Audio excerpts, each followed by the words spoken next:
Hello, welcome back to my channel. If you're new here today, my name is Odds, and we are going to be talking about episode 4 of Obi-Wan Kenobi. I didn't do a video last week because honestly I went back to bed. I've been really tired lately, as I've complained in a lot of these videos. But we're pushing through, and I have the breakdown and questions for episode 4. This video is going to be a little bit shorter because my breakdown's not very long. I kind of just give a short little overview of the episode as a whole. And this was pretty self-contained in one particular location, so there wasn't much to really break down.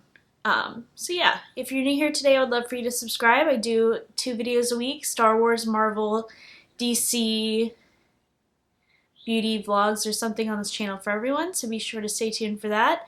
I'm not doing weekly breakdowns for Ms. Marvel since it's overlapping with Kenobi, but I will do a full review of the series once it ends sometime at the end of next month, or beginning of August, whatever. It's 6 episodes, so it should be the end of next month. So yeah, I apologize.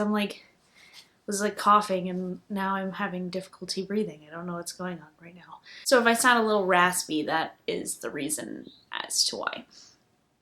And if you like this video while you're watching, make sure to give it a big old thumbs up. Alright, so the episode starts off with Obi-Wan being put in the Bacta tank after the events of last episode. We thought we were going to get Clone Wars flashbacks this episode.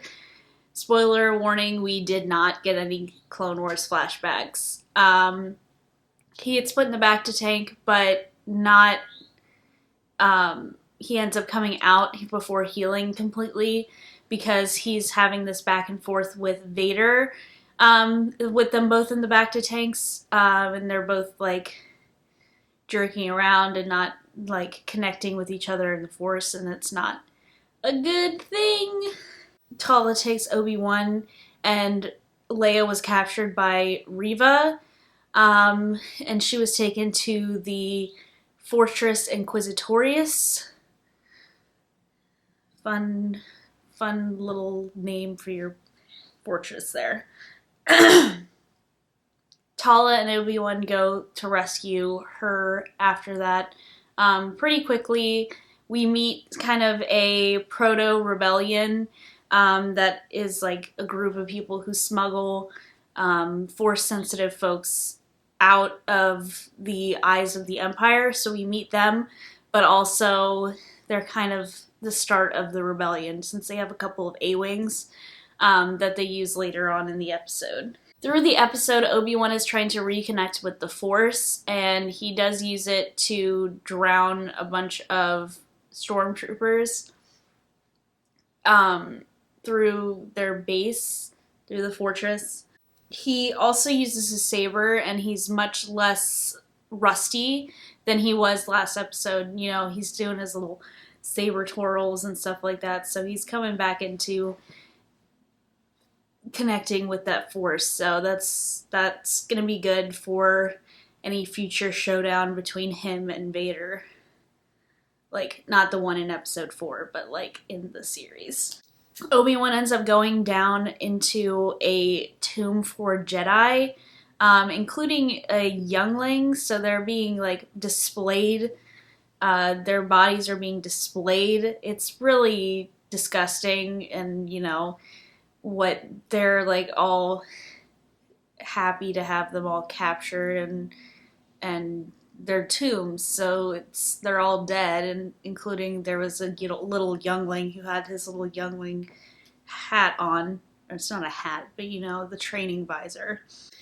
They end up escaping. They get to the bay to escape when they get surrounded by a bunch of stormtroopers and Reva, but the Proto Rebellion ends up coming to their aid using those A-Wings that I mentioned earlier and shooting them down. Reva does destroy one of the A-Wings, so one of them doesn't make it, but everybody else gets away, except for the fact that Reva installed a tracking device on Lola. So Lola, the little robot that Leia has, is now a tracking device. So not good. Leia's little friend is gonna have to get destroyed. Vader comes in all hot and heavy, and he's all mad and almost kills Reva, but Reva tells him about the tracking device, and he's like, okay, fine, whatever.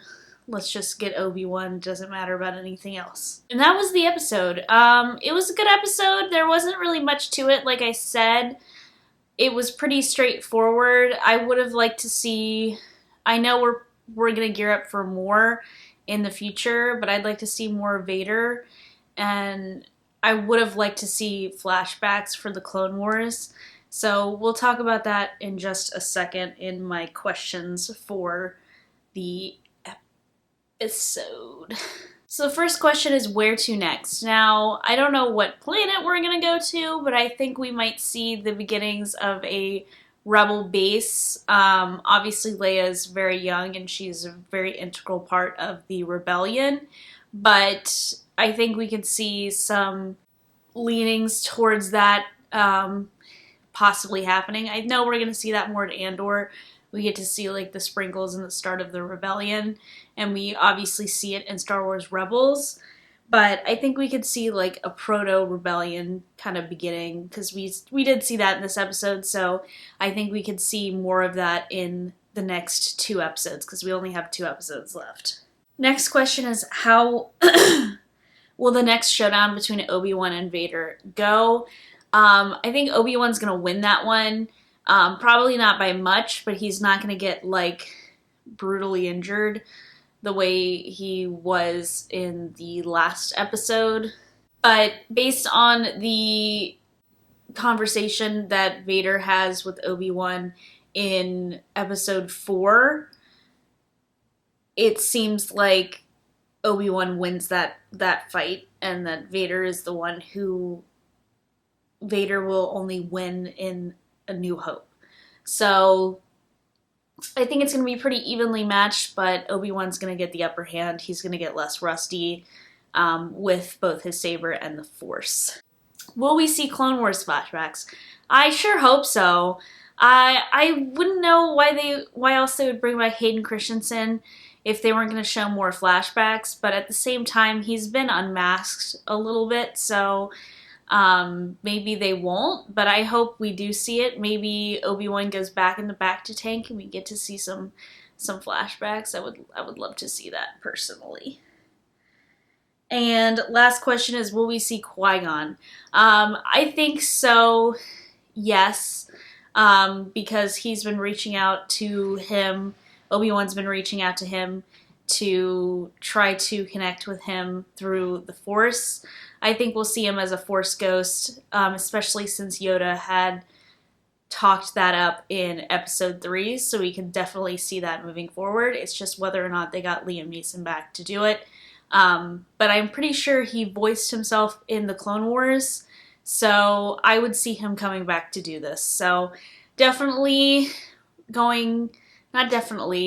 maybe going to see Qui-Gon, but I would think more likely than not that we'll see him. And that is it for this video breakdown of episode 4 of Obi-Wan Kenobi. So thank you guys so much for watching. I will see you on...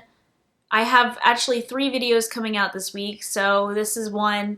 And then I have my boys breakdown, which is going to go out on Friday, and my review of Jurassic World Dominion will be out on Saturday, so be sure to stay tuned for that, and I will see you in my next one. Bye!